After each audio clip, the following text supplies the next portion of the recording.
Turn that volume up. You know you want it. It's time for Women's Basketball TV with former NCAA champion, WNBA champion, business mogul, and national TV personality, Fran Harris. Let's get it.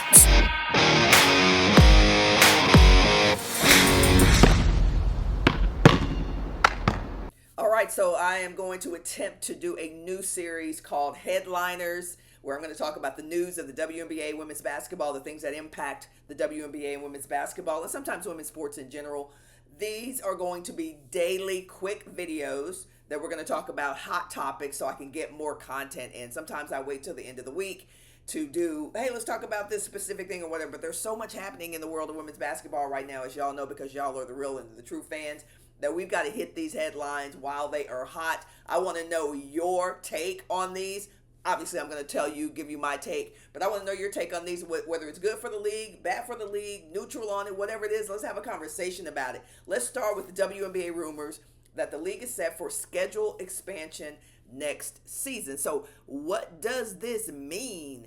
The main thing that we've been seeing is that they're going to go from 40 games to 44 games. So for those of y'all who are new here, the W has expanded expansion-wise from a number of games standpoint a couple of times, right? As the league has grown, as the league has gotten better, as more sponsors have come on board, then there have been more opportunities to get more games in. Now, if we just look at this logistically, some of the teams play in arenas where they are connected to the owners of that arena. Some of the folks some teams just lease out the space for their designated number of games. So in order to expand, that means that our existing 12 teams and then the two that are coming in 25 and 26 would have to have the ability and the flexibility in their buildings to extend to a few more games. Now, that doesn't sound like a big deal, but it is a big deal. And for those of y'all who are new here, who don't know that I am actually working on bringing a WNBA team to Austin, Texas,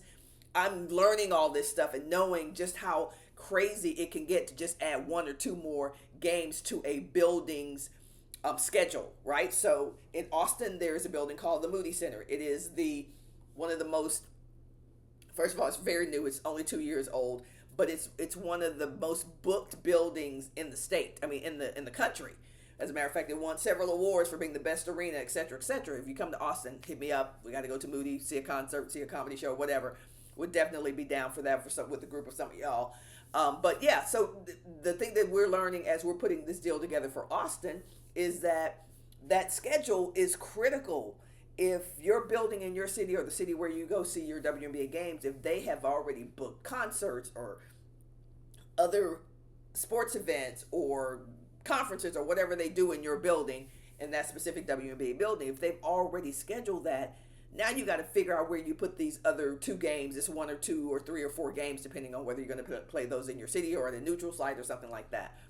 And that's the other thing. You may have to move a game to a neutral site.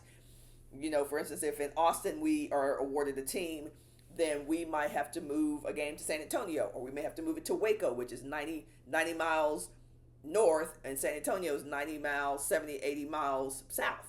So those are some of the decisions that have to be made. It's not as easy as saying, and what fans do, it's not as easy as saying, hey, we just need to grow. We need more teams. We need more games. I mean, there are so many logistical things that come into play when you're talking about expanding the league, whether it's the number of players, expanding by the roster, expanding by the teams, or expanding by the games. There are many ways you can expand this thing. And what we're seeing with the WNBA, as we grow and as there becomes more demand for what is needed from our sport, great problem to have, the logistical nightmares and rigmaroles of what it takes to run a team become more challenging as well. So the article I'm reading right now that you probably can see on your screen is the expansion aligns with the WNBA's collective bargaining agreement, which allows for a maximum of 44 games per season, according to Cassandra Negley of Yahoo Sports. The increase in games would provide more inventory for media rights deals, contributing to the league's financial growth and stability. So while there are many things that I described as potential pain points for bringing in more teams, more rosters, and more games, there's an upside to it, right? We're going to be able to get more TV deals. We're going to be on television more. We're going to get more TV partners, and therefore we're going to be able to financially grow the league and make it more stable.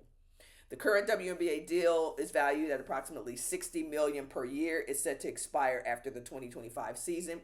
The NBA, which owns about 60% of the WNBA, that number, by the way, you hear it's 50, you hear it's 60, depending on when you're actually doing your research. But anyway, the NBA owns at least 50% of the WNBA, and I actually spoke to the WNBA this past Friday, and that number is 50 because remember in 2022, they did the consortium where the Dells, the Michael Dells, the Condoleezza Rice, all those people invested in the league. So that number has gone down from 60 to about 50 or so.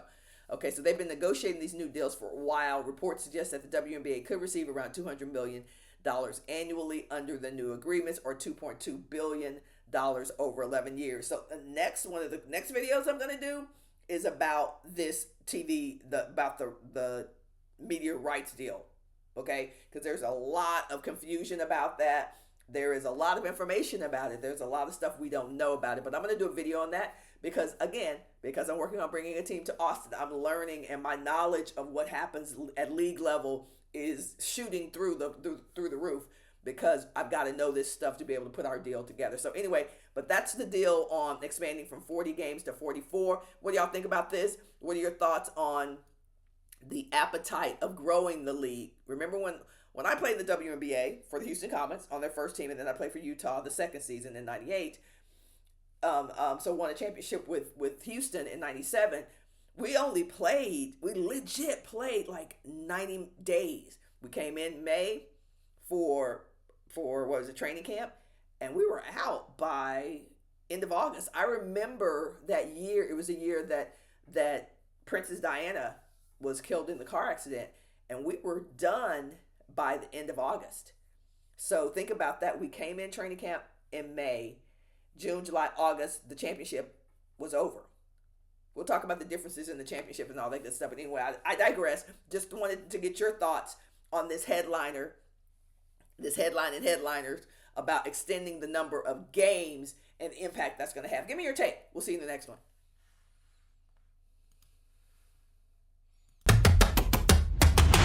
Thanks for tuning in to Women's Basketball TV with Fran Harris, the most provocative and entertaining women's basketball show on earth. Be sure to click that like, share, and notification button so you don't miss a moment. We'll see you tomorrow.